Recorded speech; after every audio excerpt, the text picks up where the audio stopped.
peut-être un peu plus d'accord qu'on l'aurait utilisé, c'est qu'on a très vite une vision d'ensemble du corpus traité. C'est-à-dire, comme on appuie sur un bouton, tout de suite les thématiques abordées par un document ressortent. Donc ça c'est quand même un avantage, surtout quand on analyse des documents d'une ampleur pratiquement conséquente. Presse-bouton, l'analyse va vite. Vous avez déjà pressenti que le chipotage, que le scénario prend du temps. C'est bien aussi pour les PDF. Pour les PDF. Les formats PDF, parce que souvent on ne sait pas sélectionner le mouvement. Est-ce que ce logiciel-là, si on a un PDF, il va aussi nous trouver les mots? Mais j'ai commencé par ça tout à l'heure, hein. J'ai mis quelques réserves sur les PDF. C'est-à-dire certains sont totalement protégés, d'autres peuvent être transformés en texte, mais alors la mise en page est un peu chamboulée. C'est là quand vous avez dit qu'il y avait trop de profils. Pardon? C'est là quand vous avez dit qu'il y avait trop de profils. Oui. L'opération la plus simple étant souvent de contacter les PO. Voire de changer de PO si le PO que vous avez contacté ne veut pas vous filer les programmes. Parce qu'en l'occurrence, il n'y a pas un meilleur programme qu'un autre à analyser. Certainement des programmes meilleurs que d'autres, selon certains critères. En tout cas, dans le cadre de ce travail-ci, ce qui compte, c'est la démarche que vous adoptez, pas la qualité intrinsèque du programme que vous analysez.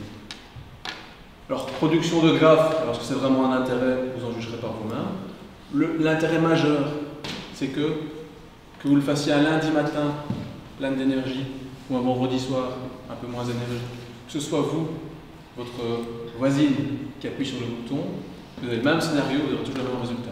Ça paraît bête de le dire comme ça, mais par rapport à d'autres logiciels, et je pense à NVivo, on n'est pas sûr d'NVivo que par rapport au même timbre, chacun va associer les mêmes termes au même timbre.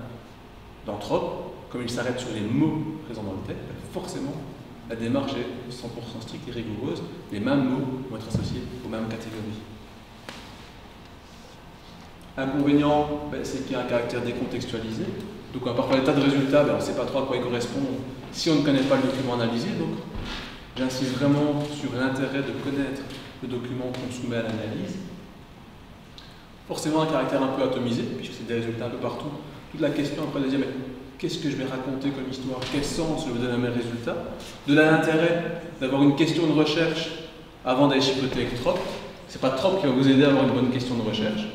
Bien que, parfois, un résultat un peu particulier va éveiller votre attention et vous allez vous dire, ah tiens, si finalement j'allais gratter dans cette direction.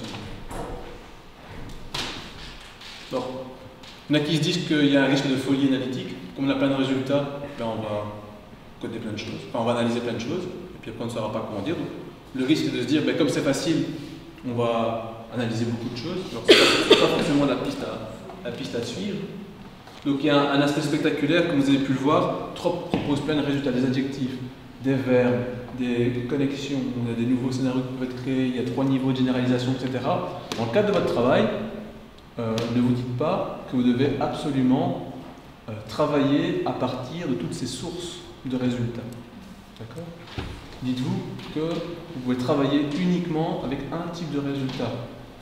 Bien entendu, vous pouvez enrichir avec 3-4 types de résultats, mais ne vous dites pas que pour faire un bon TP, il faut absolument y injecter tous les types de résultats proposés par Trop. Donc je vous l'ai dit, à la base, ça sert à analyser les textes politiques. Donc, ça remet d'autant plus en question la pertinence des scénarios préétablis. Et alors, ça aussi, la remarque peut paraître bête, mais elle a du sens. Ça ne fait ressortir que l'existant, forcément. Puisque Trop va rechercher des mots présents dans le texte, il ne va jamais vous dire, tiens, tel terme est absent, parce qu'il pourrait vous citer des milliards de termes absents si on prend en compte toutes les langues qui peuvent exister.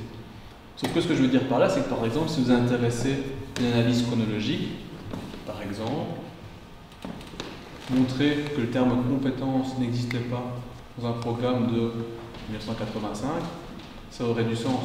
Sauf que si jamais vous n'avez intégré la ligne compétence dans votre scénario, jamais le chiffre 0 ne va apparaître à côté de votre entrée compétence. Donc parfois c'est aussi intéressant de s'assurer que certains termes n'existent pas dans certains types de référentiels si on veut faire une analyse un peu historique de différents documents. Donc parfois assurez-vous aussi que certains éléments qui ne doivent pas se trouver, qui ne devraient pas se trouver, ne s'y trouvent réellement pas. Donc, en proposant l'entrée dans le scénario, si le logiciel ne détecte pas ce mot, la référence 0 en fréquence va apparaître et vous pourrez conclure à l'absence de ce terme-là. Et je vous dis parfois, conclure à l'absence d'un terme peut être tout aussi intéressante que de dire que 18 fois le terme X ou Y apparaît. Et ça doit rentrer aussi dans votre cheminement et votre réflexion. Alors, le scénario. Alors, comme je vous l'ai dit, si c'est pour analyser une fois un document de 4 pages, n'utilisez pas trop. Le scénario va prendre tout son sens si vous analysez plusieurs fois ou plusieurs documents. C'est ça l'intérêt. Et comme je vous l'ai dit, il n'est pas interdit du tout d'échanger vos scénarios. Si vous dites, tiens, ça peut être intéressant, ton scénario, je vais reprendre une partie, je prends l'échange, je te donne le mien. Et je pense que tout le monde sera gagnant à faire ce type de choses. Donc, il est efficient si on utilise sur plusieurs documents. Par défaut, le seuil de significativité est fixé à 3. Ça veut dire quoi? Que tout résultat qui apparaît moins de 3 fois n'est pas communiqué comme résultat par 3. Allez voir dans les options, vous trouverez seuil de significativité. Ce n'est pas forcément un problème, mais parfois vous allez vous dire, tiens, quand j'ai lu, j'ai vu le mot, je sais pas moi, n'importe lequel, qui apparaît, et trop ne me le communique pas. Il est probable que c'est parce qu'il apparaît moins de 3 fois, et que par défaut, votre seuil est fixé à 3. Donc parfois il n'apparaîtra pas. Quand vous travaillez avec un scénario, je vous conseille aussi de l'enregistrer directement sous un autre intitulé que le scénario de base de Trop. Si vous l'écrasez, vous ne pourrez jamais plus retourner à la version de base de Trop avec le scénario préalablement conçu par les personnes qui ont réalisé le programme à la base. Donc soyez attentifs à ne pas écraser le scénario de base de Trop. Parfois la question, ah oui, mais alors, qu'est-ce qu'il vaut mieux utiliser comme type de résultat? Donc, vraiment, je vous le répète, c'est pas mieux de travailler avec les verbes qu'avec les adjectifs, c'est pas mieux de travailler avec l'univers de généralisation 2 que le 1, c'est vraiment en fonction de la thématique et de la question de recherche que vous allez pouvoir justifier que le type de résultat que vous allez utiliser est le plus pertinent. Le retour au corpus est essentiel, je vais vous montrer quelques exemples, repensez à Charol, c'était important de se poser la question de pourquoi le type de résultat. Le petit c aussi. Ce que je vous dis, c'est ce que moi je connais de Trop. Ce n'est pas forcément la meilleure des manières de l'utiliser. Il y a un tas de fonctions que je ne maîtrise pas dans Trop. Je ne vous ai pas parlé des rafales, des épisodes. Trop propose tout ça parce que moi je n'ai pas su m'en emparer correctement. Donc n'hésitez pas à aller au-delà de ce que j'ai pu vous dire aujourd'hui. Différentes ressources. Voilà.